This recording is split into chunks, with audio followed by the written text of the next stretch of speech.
Hi, welcome to this edition of In Focus on Whitewater Community Television's WGTV Channel 11. I'm Eric Marsh, Executive Director, for what is going to be, for me, a relatively easy show. This is going to be different than most of the In Focus programs that we've had, where it's a lot of questions and answers.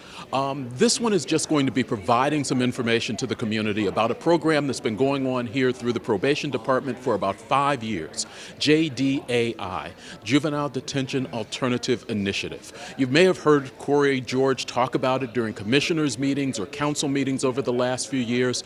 We were invited to sit in on a meeting that was held on the 13th of the month. It's kind of celebrating the 5-year anniversary, talking about what some statistics were beforehand and what they are now as far as juvenile probation.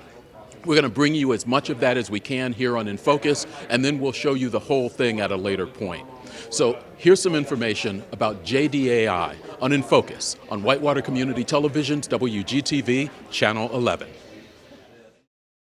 Welcome to our 5-year celebration for Wayne County's Juvenile Detention Alternative Initiative, JDAI, with huge thanks and credit to our coordinators, Kory George and Gina Glass, and their team of extra super awesome officers.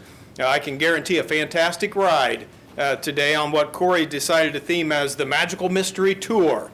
If you had a chance to get in here earlier before the crowd kind of built up, you even saw a video montage with that song playing. Well, right up my alley to throw a Beatles theme onto any party. I can promise you'll get more than your fair share of cheeky Magical Mystery Tour references from me. See if you can pick them out. And hopefully from some of our other guests, Mr. Morey, as well. So welcome. You look out at the crowd, you see police officers, former police officers, commissioners, former commissioners, probation officers, former probation officers, former chief probation officers, county council, public defenders, probation officers, prosecutors, former prosecutors. I mean, we got a gamut. Mental health people, teachers, principals, assistant principals. What a great accumulation of people. I'll tell you this, 17 years ago, and I've intentionally left somebody out, but 17 years ago I went through new judge orientation. A good portion of the juvenile court section, which I knew very little about at the time, was taught by an excellent trial court judge from Boone County. Fast forward 7 years, and former Judge Steve David was being sworn in as Justice Stephen David of the Indiana Supreme Court, and he now serves as the senior-most member of our Supreme Court. Justice David's 35 years of public service, you may not know, includes 16 years as a trial court judge in Boone County, as well as 28 years of military service for our country. As the circuit court judge in Boone County, now Justice David presided over civil, criminal, family, and juvenile court matters. He was the recipient of the coveted Robert Kinsey Award, which is awarded to most outstanding juvenile court judge in Indiana. I'd show you my copy of that award, but as I just told you, it's awarded to the most outstanding juvenile court judges in Indiana. Justice Davis served our country in the United States Army, Judge Advocate General Corps, earning the rank of colonel and holding a top secret SCI security clearance. His service included active and reserve time and 2 post 911 mobilizations, including service in Iraq and Guantanamo Bay, Cuba. His dedication to the military is obvious. His dedication to pro bono services and the rule of law earned him a number of military and civilian awards, including the Defense Superior Service Award, which is the nation's third highest non-combat medal. Justice David is currently also an adjunct professor, because he doesn't have enough to do already. He's an adjunct professor at the IU McKinney School of Law, and as you'll notice today, is a frequently called upon and very popular and energetic speaker. In his spare time, he enjoys golfing and participating in triathlons, marathons, and Ironman events. Stud. I'm no Kory George. His personal motto, and I bet you'll hear it again from him: work hard, do good, be proud, have fun, and do what's right. Kind of hard to top that. So may I introduce to you the act I've known for all these years. Justice Davis. Thanks, sir. Thank you. Maybe I should just sit down. Thanks, Judge. That's very kind, way too kind. I'm here at the invitation to bring accolades from the State House on behalf of the Chief Justice, Loretta Rush, who happened to have gone to high school someplace, was it Richmond High School, something like that. You're probably familiar with it. And also came from a JDAI county. It's my honor to congratulate you all for all that you have done, all that you will continue to do on behalf of the Chief Justice and certainly the court. I think the last time I looked, doesn't Wayne County in the license plate and alphabetical order is like 89 or something like that? 89.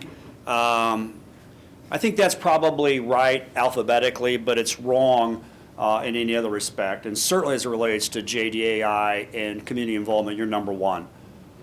You should dethrone Adams or whomever is number one. You're number one where it counts, right? Collaboration, consensus building, careful allocation of resources, community leadership. You've got some tremendous leaders, but you have a community that is involved and participates and enhances that community leadership.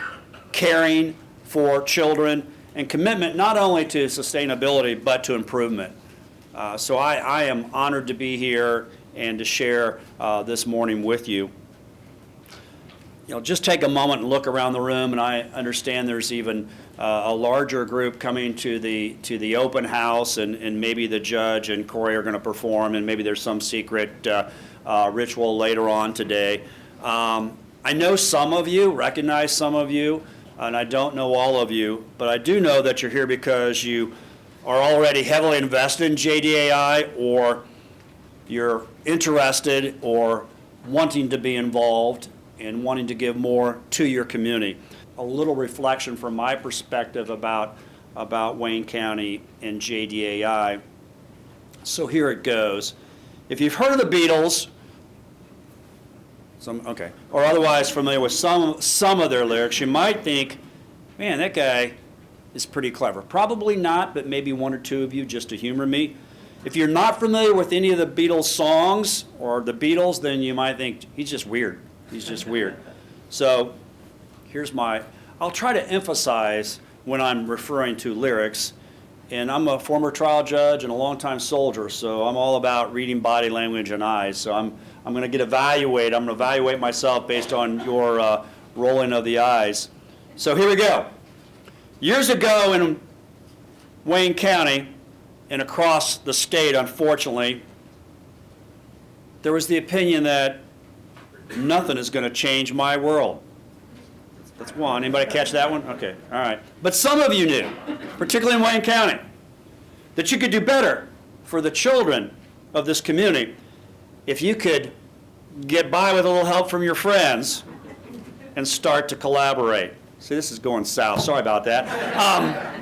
So you attended training through the Annie Casey Foundation. You listened to each other. You sat down, and people that ordinarily didn't sit across the table and talked. And you found more and more in common. And the word spread throughout Wayne County. There will be an answer. JDAI. Well, okay, originally it was let it be. But that was before JDAI and even before Frozen. Those of you that are younger, let it go, let it go, let it go. I sang that for my granddaughter a few years ago, not in costume. See, you here knew very quickly that we all want to change the world. Okay, I'm about done, so humor me. And you did that in Wayne County, and you're influencing the rest of the state of Indiana. And your efforts and your successes are part of the reason why, quite frankly, Indiana is leading the nation in replication of JDAI. We send teams to great places that are model sites for JDAI, but they are next door to a county that has no interest. And the children in that county next door, although they're 2 miles away from a pilot site, 2 miles away from someplace where everyone goes to see how well it works, they're not the beneficiaries. I submit to you that everybody in Indiana is a beneficiary of JDAI because of efforts like your community. So fast forward to today, and I say to all of you, all you really need is love and JDAI. So I accomplished my short mission. Again, I came here today not because you need me, but instead because I just want to hold your hand. Not really. Actually give you a hand. See, I snuck that in. You weren't ready for that. You were hoping I was done. To tell you what you have done and what you're doing and what you're going to continue to do. Your success will lead to fewer and fewer adult offenders because of the improvements and reform that you have caused to occur in the juvenile justice system, shrinking that pipeline from juvenile offender to adult defendant. You're going to see some amazing statistics today. Savor them and be proud of what you've done. You're going to hear some great stories. They're true, and there are many others just like them. The level of cooperation, collaboration in this community is nothing short of amazing. I'm here because of you. I believe in JDAI, just like our Chief Justice, who believes in JDAI. It saves lives. It transforms lives. It saves money. It keeps kids out of detention, out of the Department of Corrections. And our partners, the Department of Correction, are here. The stakeholders in the partnership at the state level are amazing. And JDAI, as you know, is tailored to your community. It can't happen without a bunch of forward-thinking, collaborative people, servant leaders, judges, prosecutor, law enforcement, education, community leaders, all of you. It's sort of a, I can't really fit this into a Beatles analogy, but it's sort of a, not a John Lennon, but it's an Elvis. Sort of a man, oh man, what a great, that's not very good, is it? But I'm not going to give up my day job. You see where I'm going. All of you are preferred stockholders in this endeavor called JDAI. You know, one of the Beatles lyrics that comes from Hey Jude, the song Hey Jude, is don't carry the world upon your shoulders. That is true, but you know that, and you've known that for over 5 years. In Wayne County, you carry the world of our children, our future, on your collective shoulders, and that ensures success. I'm here because this is a get-to, want-to-do event, and there's no place else I would rather be. So I, again, want to extend my congratulations to all of you for your efforts. JDAI brings people together. It is the springboard for everything else, as far as I'm concerned, that is going on in the state collaboratively between DOC and the executive branch and the legislative branch. It can all be traced back to JDAI and the relationships and the conversations. What's next? What's next? What can we do next to make the system better? And so part of the conversation today is what's next. So I'm excited to be here. I thank you for the invitation. Give yourselves a round of applause. I'm not worthy, but you are worthy. Thank you very much, Wayne County. So thanks Justice David, thanks Judge Delahanty, and thanks to you all.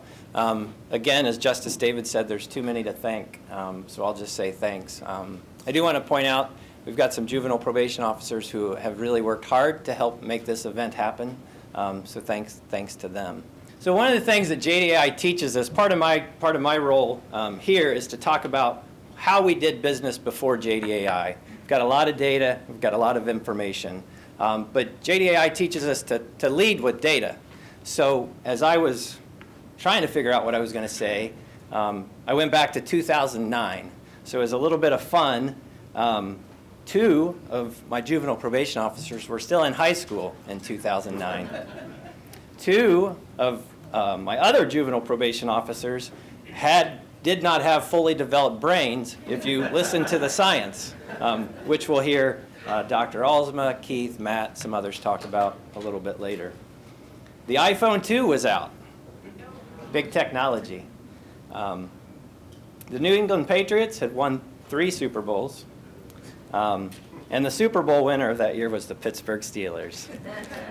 Some of you won't be surprised I worked that in. On a personal note, I had a 2-year-old son at the time and a daughter on the way, so part of my mission is I have kiddos and I have kids that are in this population or will be soon. And really, I just want to talk about what has changed. So as I frame this up, the other thing that dawned on me is I did come up with this crazy idea of the Magical Mystery Tour, which confirms my brain is not functioning at a very high level. So I'll do 5 years, 2009 to 2013. Turn it over to Judge Dullahaney, who will walk you through the 5 years that we've been doing this work. And then, as Justice David said, he'll take it from there. As I talk and as others talk today, I want to use an analogy of a stoplight, because we all tend to understand the flow of a stoplight. Red, stop, or as we're talking today, detain. Yellow, caution, slow down, warning, maybe an alternative to detention. And green, go. The other thing that I want to use or have you think about as we're having this conversation, red is probably a practice that we should stop. Green, maybe we should do more of. And yellow, we should probably plan with caution. So as we talk today and you hear different statistics, different practices, we'll play on that bus theme just a little bit with the stoplight. So 2009, for the taxpayers, and we have some tax keepers in here as well, we spent $1.3 million of local taxpayer dollars to detain kids, roughly $270,000 a year. We used 9,953 detention beds. If a kid goes to detention right now, that's a day, and 12:01, midnight, that's a second day. So it's not like a hotel, but if we were in a rewards program with a hotel, we would probably be gold, maybe diamond, at 9,900 beds in 5 years. We had 3,247 juvenile arrests.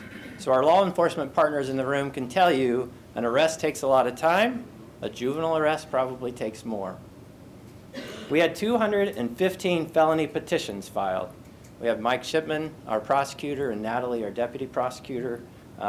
They can tell you what kind of time and resource that takes. For some of you non-system people, something to keep in mind is that's a pretty good crime indicator for our community. So as we reflect on 215 felony petitions, keep that thought in mind. We sent 67 kids to the Indiana Department of Correction. To put it bluntly, that's prison for kids, roughly 13 a year. When law enforcement arrested kids back then, we didn't give them any direction on when to call us. We relied on the officers to use their discretion. We encouraged them to use their discretion, and that was just the practice. But what we realized was kids were being treated differently because there was no practice, there was no policy, there was no ask for how we wanted that to happen. Same thing, when law enforcement wanted to detain a kid, they used their discretion. So discretion's good, it's at the core of the justice system, it's at the core of probation, but we started seeing some disparities. In 2013, 80% of the kids that were arrested in Wayne County lived in Richmond. We had several 12-year-olds detained. As I mentioned earlier, my son will be 12 in May. So as we take the tour, or as you take the tour later of the intake center, I want you to do something else. Use the My Child test. We do it in our office, and as we talk today, think how you would want your child to be treated. Doesn't mean they can't be held accountable, doesn't mean that there's not decisions that have to be made, but when you put it in personal terms, it changes your perspective. 29% of the kids from 09 to 13 had never been arrested before. 78% had never been detained before. 76% had no prior adjudications or convictions, as they call them in the adult world.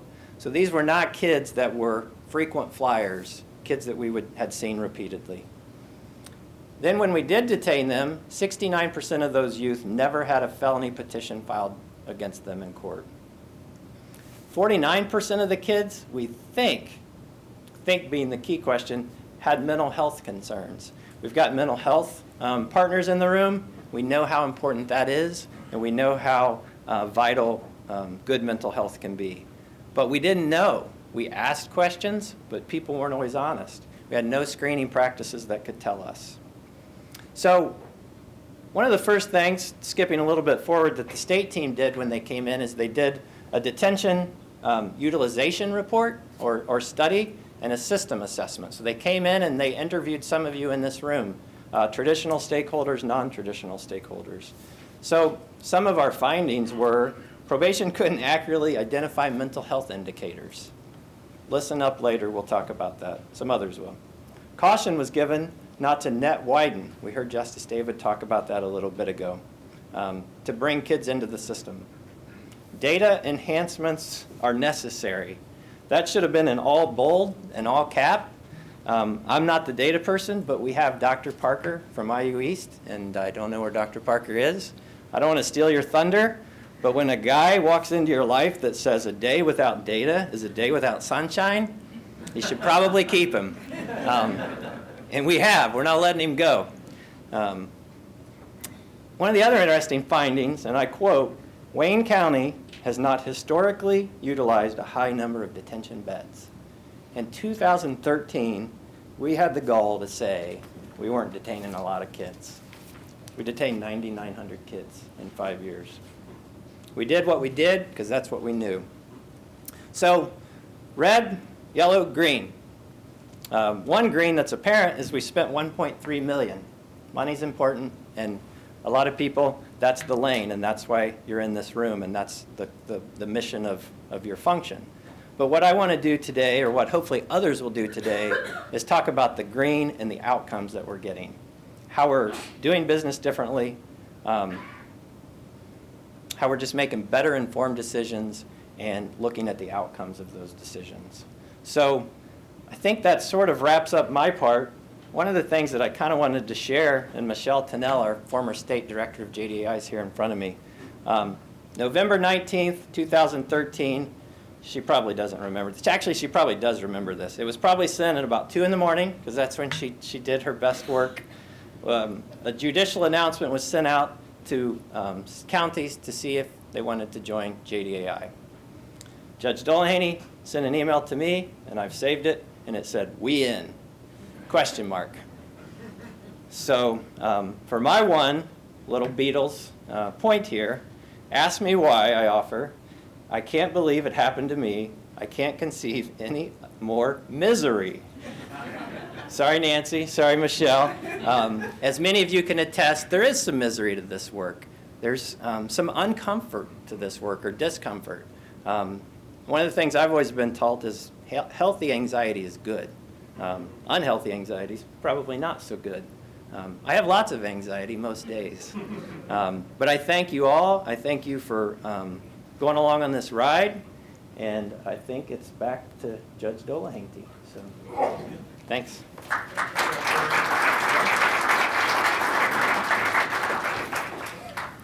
So you got to give the bad news, right?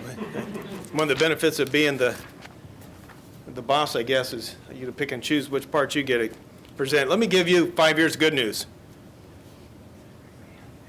It's kind of hard to believe we accepted the invitation and made our reservation to join JDAI 5 years ago. Magical Mystery Tour reference. It's very appropriate that Justice David's with us, because while working in that decision-making process that Kory talked about, do we want in, do we not want in? He warned us. Justice David warned us. Joining up is going to make your work much more difficult, and that was the absolute truth. You see, prior to JDAI, we basically did two things with juvenile offenders. We locked them up, or we put them on probation. JDAI challenges us all to consider if there aren't possibly better options in our community than just lock them up or put them on probation, with the goal of better outcomes for our kids and an increase in public safety for our community. JDAI provides us with the technical assistance, certainly, to access data, studies, experience from other counties, experience from other states, to help better understand the impact of detention on the long-term trajectory for our kids, as well as the long-term trajectory for the safety of our community. Throughout the process, there's a constant, repeated, dual dialogue of what's best for the kids and what's best for public safety. Are we as a local system affecting our juvenile populations equally? Is another question frequently asked throughout the JDAI process. Are minorities treated worse, better, or the same as majority populations? Are there better ways to process our cases? When we went into JDAI, I know with the probation officers that were on staff back then, and with Kory as well, we had a conversation about, I take a look around the state, I tend to think we probably are doing better than most counties. It was a bit of an overestimate, to say the least. You learn a lot going through this process. Some of it's very humbling, and a lot of it taught us we could do a lot better than the way we had it set up, including getting our cases processed more effectively, more efficiently. Since we started our local initiative here, we've made a lot of changes, a lot of important decisions. We had a series early on of community meetings to develop the Detention Risk Assessment Instrument, also referred to as the DRE. This is the primary screening tool, the DRE is, to help determine if an arrested child that's having an encounter with law enforcement should be detained or should be released to a parent or should be subjected to something different, the alternatives part of JDAI. We gained buy-in from our policing agencies that they would call our juvenile probation officers on every arrest so that we know our crime reporting isn't being under-reporting, and so that we could assure that all cases were being handled the same, while still empowering officers to use their on-the-street discretion to not arrest the child at all if the circumstances didn't call for it. The law enforcement community has been a consistent partner in our Magical Mystery Tour. A lot of the early meetings seem a bit repetitious, and there was a lot of concern, a lot of furrowed brows from law enforcement. A lot of people wanted to refer to it as a catch and release program. All we're doing is patting the kids on the wrist and not doing more. Probably at some point today, and if not today, if you join our tour and continue when Judge Teskey is here this summer, you'll hear sometimes patting the kid on the wrist is exactly the outcome that you want. We've opened the door for our probation officers to have access to a variety of mental health screening tools, like Kory referenced. We did none of that before, but we use those at the intake stage, at the detention decision stage, and at all other stages throughout the life of the cases presented to me at the juvenile court level. We've tremendously sped up our case processing by providing a next day intake appointment for all referrals made to our juvenile probation officers, with the goal of moving to same day intake appointments. Did I tell you guys yet that that's our goal? With the goal of moving to same day intake appointments at the new intake center that you'll be touring later today. And it's a pretty cool intake center. We've increased our data capacity tremendously, giving us the powerful facts that we need to develop and implement local initiatives and to make all kinds of other informed decisions, including setting our goals for the next 5 years of JDAI in Wayne County. Along with Henry and Delaware counties, we were the first in Indiana to form a tri-county JDAI partnership, which allowed 3 then fledgling initiatives, now 3 pretty successful initiatives, to maximize grant funds for several of our early programs. Keeping those counties and adding Boone County to the mix, we were the first in Indiana to form a multi-county task force to assess our jointly used detention facility in Delaware County and to dig deep into the conditions of confinement for those children that we do detain. In 2017, we took a team to Charlotte, North Carolina to explore an exciting program sponsored primarily through the National Council of Juvenile and Family Court Judges called the School Justice Partnership. Stephanie Baker's had that word, that term whispered in her ear many times in the months since then. But we went to Charlotte with Probation Officer Baldwin. Where's Deidre? Don't hide. As our den mother. She took care of everything. I know it's been nearly 2 years since we put our foot into that pool, but in addition to Deidre, I think it's important to, again, recognize the members of that team with one exception that I would note, and that's Rob Tidrow wasn't able to join us today because of a death in his immediate family. But who else went? Deidre, obviously. Donnie Benedict, right? Chris Nunn. Is that all of us? Yeah, that's it, with Rob, yeah. And at the time, we were kind of like fish out of water a little bit. We weren't really sure where we're going to go with this. That's how a lot of great programs start. Ask Don Benedict about his experience in Charlotte. He had the backbone to stand up against an entire room. It was Don against everybody else to make sure that we weren't overlooking the very important aspect of the victims. Last fall, continuing the School Justice Partnership idea, we sent an even larger team to Clayton County, Georgia. They joined teams from Henry and Tippecanoe. Did I get that right? Yeah. Counties, and returned with a full steam ahead mentality for what's now being called the School Justice Mental Health Partnership. And they borrowed from Clayton County's juvenile court experience to create the FAST panel that I think you'll hear more about later on today. In the 5 years of our local initiative, many of you have probably heard me say this before, 4 out of 5 people would tell you never trust somebody that cites statistics. In the 5 years of our local initiative, though, we have some pretty great statistics to cite. The number of detention beds used has dropped from the number that Kory put out, 9,953, to 6,244. We're still using a lot of beds, but it's a drop of 3,709 bed days. And the average daily population for Wayne County's kids at the Delaware County Juvenile Detention Center has dropped by 34%. Those reductions alone resulted in a real dollar savings of tax money of $640,000 compared to the 5 prior non-JDAI years. $640,000. This is where the members of county council that are here are going, oh yeah, oh yeah, because that money absolutely can be used for other things. Thanks, Jeff.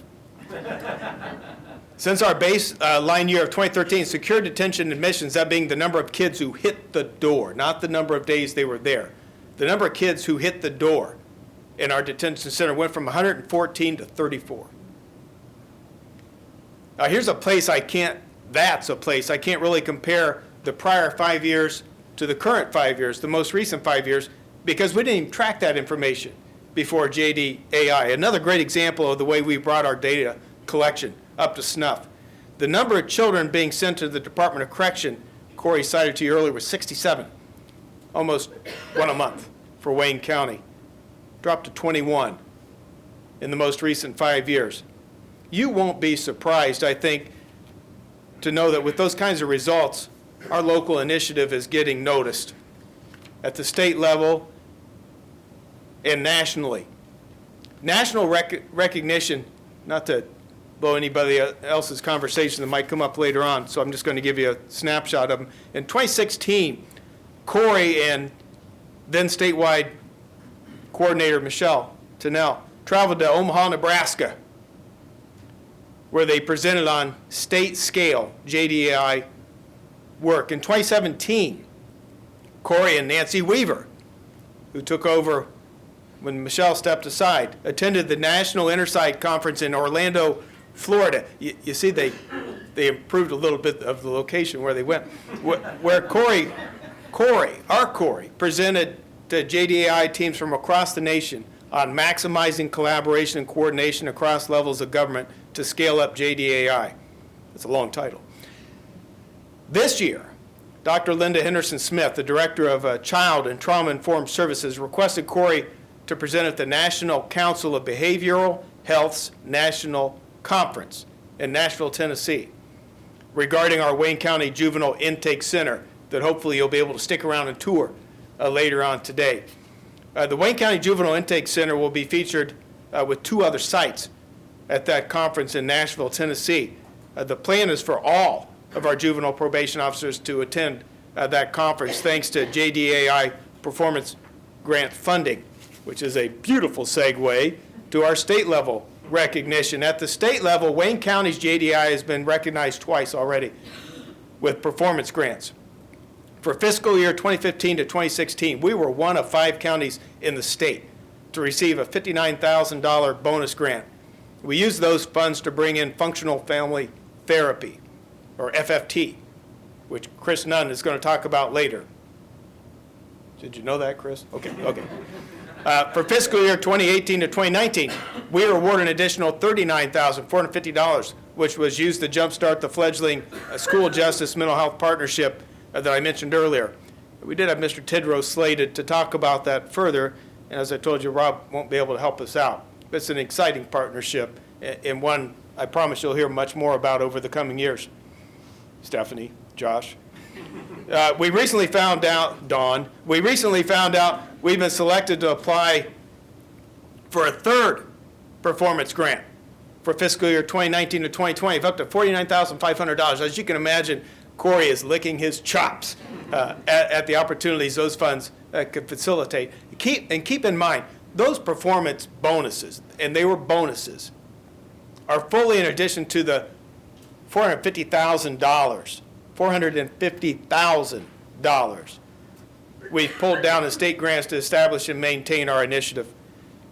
Using those very vital grant funds, and I say vital intentionally because we would not have an initiative without them, Nancy, Michelle, and the other funders.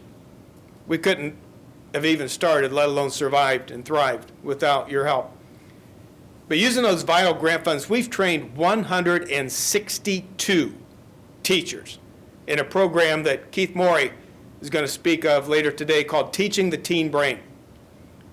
And using those grant funds, we trained 49 law enforcement officers from across the county, including all local policing agencies, in a program that Officer Matt Smith is going to present later today called Policing the Teen Brain. I think we should have a something the teen brain for everybody, right? When we took the plunge and committed to trying JDAI to see if it would work for Wayne County, Kory and I promised each other, if it's not working, we'll pull the plug. Where's the harm in trying? And if it's not working, we'll bail. I'm grateful for the opportunity to tell you today the plug's still in the wall, because our local initiative has been hugely successful, beyond what I would have even thought, and well worth the resources that you all have dedicated to it, not just financially, but with your time and your effort and your beautiful brains. Many of you become involved in Wayne County JDI already. For those of you who have not, and you've shown up today, roll up.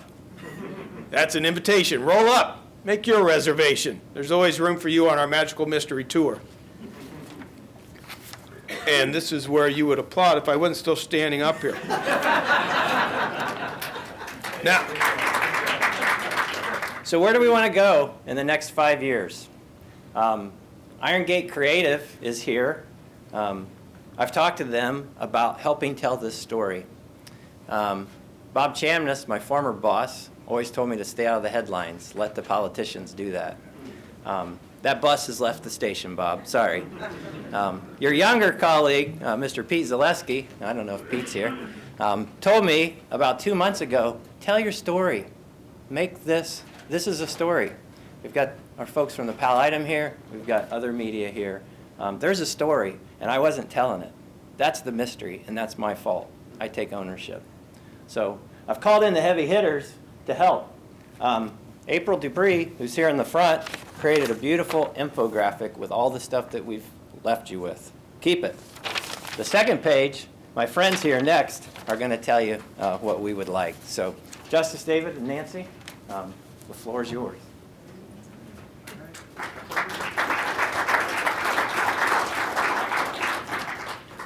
Good afternoon. I'm Nancy Weaver, and I'm the Director of Indiana JDI, and I am honored to be here today. Usually you'll see Tyler, he's your strategist assigned. He's our state team member who is assigned to work in Wayne County, but I'm thrilled to be here. Just before we start this, I just wanted to comment on something that I am hearing over and over again, and it just warms my heart. As JDI, in Indiana, we have 32 sites that are, 32 counties that are JDI counties, and JDI is truly meant to be a community engagement initiative. And over again, what I've heard today, what I've seen over the past year or more of really getting to know Wayne County is that you are truly making this a community initiative. It is not, some sites get stuck in just making it about the juvenile justice system, and they only bring the folks that are really directly connected to the juvenile justice system. And I just wanted to say that because it just really warms my heart. And the fact that you all are here, you all recognize the value of the youth in your community and the value of investing in them so that they can grow up to be productive members of this community. So kudos to you for that. I had two great parents, and if I had to go back and ask my parents to do anything differently, it was, could you have just offered a bit more incentives for the good behavior instead of the expectations? Judge, did you have the same parents I had? Yeah, this is the way it's going to be, and I don't recall ever having that incentive discussion, but we've got incentives, and I raided the Treasury, so I have several millions of dollars to pass out.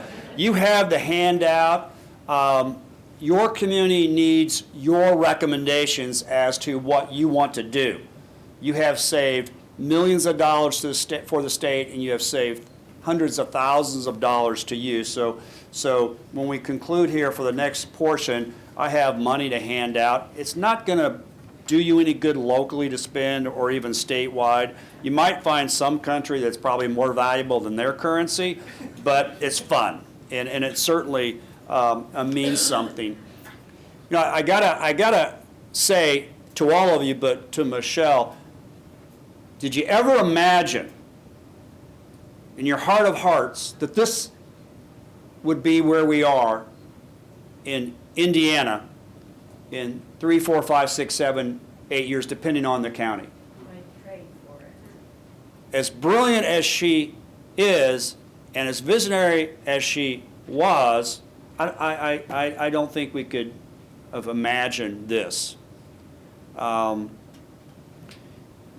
can you imagine if someone just wandered in here, and I'm not suggesting there's a person that just wandered in here and just sit down and trying to figure out what's going on here, but you're in the county council's chambers, right? And you're talking about something that is in the lane, at least initially, 5 years ago, of a court. And you've got law enforcement, educators, mental health providers, principals, an entire community talking about an initiative. And that's how special what you have going is, and how special and how transformational JDAI is. And you've heard a number of stories this morning and this afternoon about how difficult it is. This is, in the military, what we called an additional duty.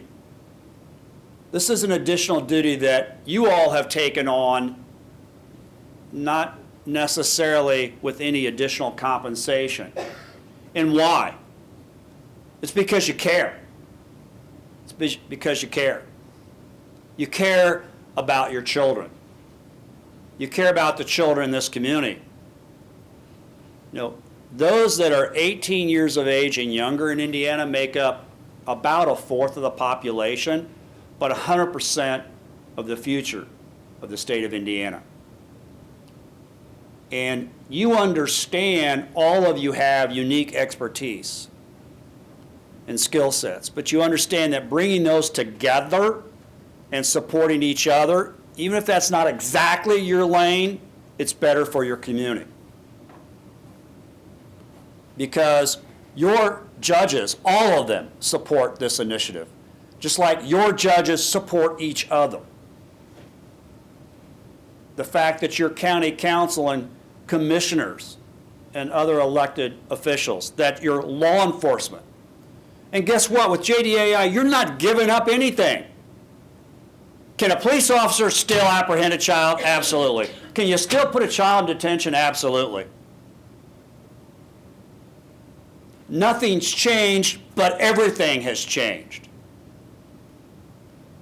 And Matt talked about listening to Frederick Douglass's autobiography. Well, I think it was Frederick Douglass who said, it's easier to build strong children than repair broken adults. And what you do in this community is you give yourself flexibility. And let's talk about how hard this is. It is hard. It is hard work. But I submit to you, the challenge that we as a community have, we as individuals have, we as those representing certain agencies, the challenge is not between doing what's right and what's wrong. I think most of the time, I hope, we get that one right. You pick what's right. The real challenge, the hard work, the difficulty, the real is choosing between doing what is right, in this case, what is right for your children, and doing what is easy. And there was nothing wrong with what was done years ago. It made sense. But doing what you're doing is not easy. It's hard. But the benefits, the successes, the wins, whether you measure that in one child can make a difference. It was John F. Kennedy, right, that said one person can make a difference, everyone should try. Collectively, you're investing in your children, and you just never know what that one child that you individually, you collectively, your agency, your department, your officer, someone boots on ground or policymaker will make a difference in that person's life. And it was also John F. Kennedy, wasn't it? In my generation, you're complaining about being 40-something? Good Lord, wait till you're 60-something. I think it was John F. Kennedy said, ask not what your country can do for you, but what you can do for your country. Well, I think in Wayne County, you've answered that. I'm going to step up for my county, for my community, for my future, for our children. Because every child, even your children, your grandchildren in this room, your nieces and nephews are at risk, right? Nobody is immune. So whether you're focusing on that child from some part of the county that you don't know, you're really improving the system, the future for those children that are in your family and are most dear and near to your heart. I was commissioned infantry, and there was a day when I could, where are my veterans in here? There was a day when I could assemble and disassemble an M16 blindfolded. Now I have trouble finding my cell phone or realizing that Nancy and I's time is up. So I'll make this assignment real easy. There's money out there, not real. Turn your papers in. If you don't want to do that and you really want to have fun with this, if you have any ideas and you want me to filter them and give them back, I'll do that. If you want to come and visit the state team, if you have any suggestions how we can operate better at the state level in JDAI or for any reason, but I'm not a legislator and I don't give legal advice. You wouldn't want it. It's not any good. That's why I was promoted out of or demoted out of the trial bench. They couldn't trust me to make a decision by myself, so they had to surround me with somebody. Not as good as the judges you have. But I'll carry that message for you. Savor what you have, but do not be satisfied. And again, you are leaders. And that doesn't really matter, does it? Because it's all about the children. in this county. So thank you all very much for allowing Nancy and I to be a part of this. And Michelle, you continue to rock.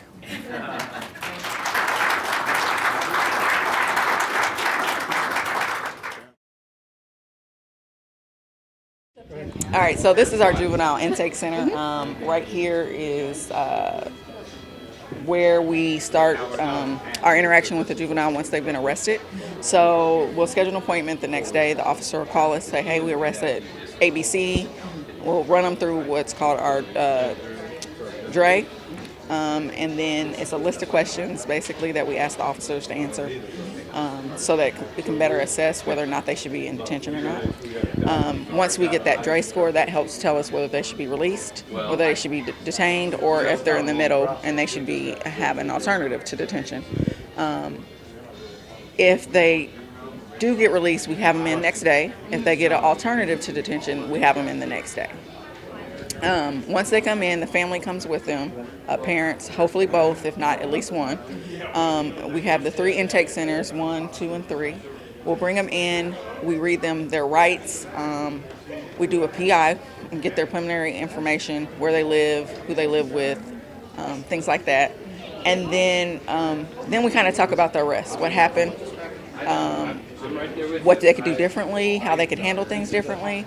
And then after that, we do some assessments. So there is a MAZE that we do, there's CRAFT, which is a substance abuse one, and then we also do another one, which is a resilience one.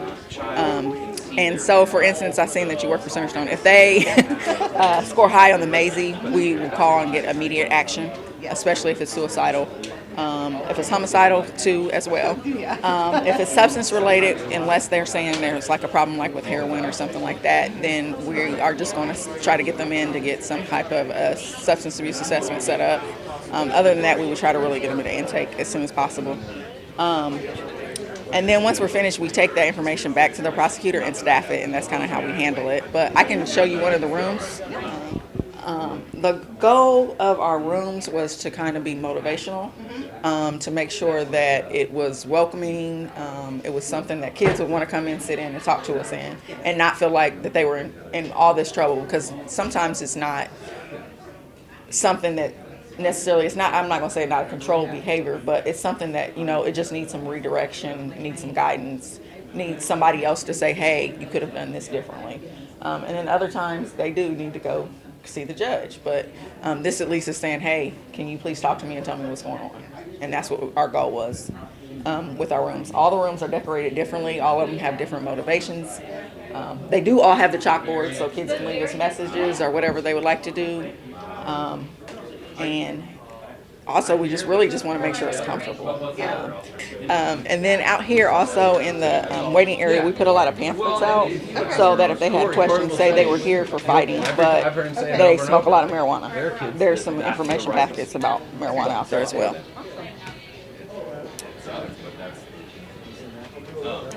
Excuse me. Because of the grant that we got, all of the offices in here were, we were allowed to redo. So every probation officer has paint on their walls, they have their decorations, we all have new carpet, because at first initially just this half past this door was supposed to get it. And then we got to where this could be more of a common area, either for us to mingle or for our clients to come back when we're just kind of walking through like, oh, this is kind of nice, this is welcoming, even as adults.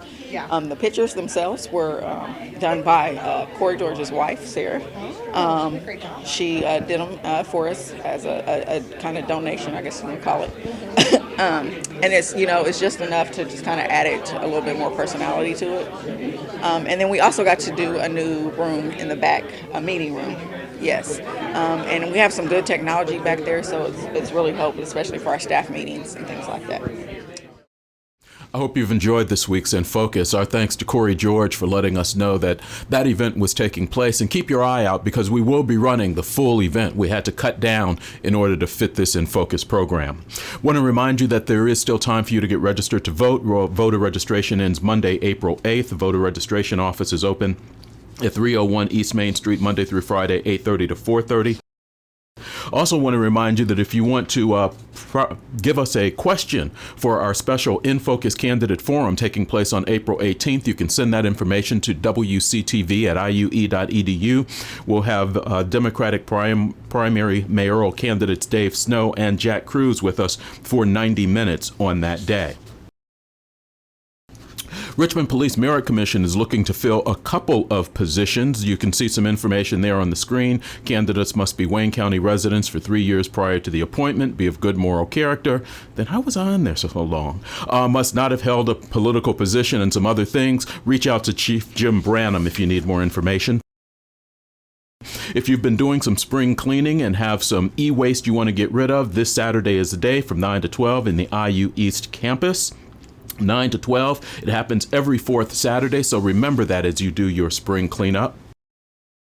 Shameless plug time. Our 6th annual WCTV Casino Night event is taking place on Friday, April 12th. That's right, Friday. Normally it's been on a Saturday. Friday, April 12th at the Elks. Doors open at 6. We'll have Richard Darshwood, who will be our magician this year. We haven't had one of those. We'll have music, we'll have food, and lots of fun. So get some information at wctv.info. Tickets are available also at Awanda Gifts and Galleries, 534 East Main Street in Richmond. Dawn of the Space Age, Saturday, March 23rd and 24th at Joseph Moore Museum.